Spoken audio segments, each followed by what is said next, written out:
Hi, my name is Charles Pritzel, and you are watching a reaction diffusion algorithm in action. This algorithm was invented in 1952 by Alan Turing. This type of simulation is really wonderful because it shows that the difference between normal and motley patterns and stripe patterns in corn snakes is a lot smaller than we would expect. The starting conditions here are randomized, and so you'll see a bunch of noise at the beginning, and then a pattern will start to coalesce, and over time it'll stabilize. After a bit you can start to see some familiar corn snake saddle shapes. While that's happening, let me explain what's actually being simulated here. Each dot in the picture is a cell or a small group of cells in the skin of an embryo. That's what we're simulating.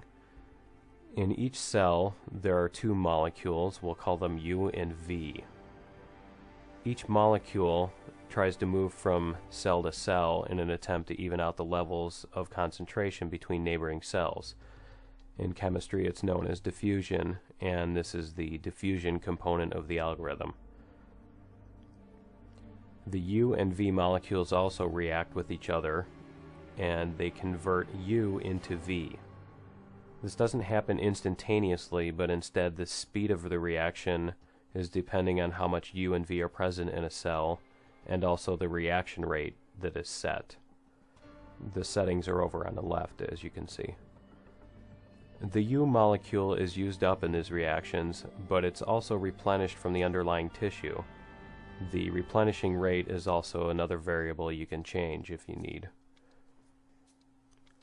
The V molecule then decays into a new molecule called P. This happens over time also, and the rate can be controlled by setting the decay rate on the left, along with the other settings. The cells use the U, V, or P values, or any mix thereof, to decide which color they're going to be. The color bar on the top shows the pigments that might be produced by cells at various concentration levels. So if they're between this level and that level, they might be orange. If they're a little bit higher, they might be black. If they're even higher, they might be red. This will be for corn snakes, of course. Other snakes, you might have different pigment colors, so you can change those too. Notice that all of these cells use exactly the same set of rules. The ones that are turning red are not different in any way from the ones that are turning orange or the ones that are turning black. They're all the same type of cell doing the same thing. That's what's really neat about this, is that it still forms a pattern.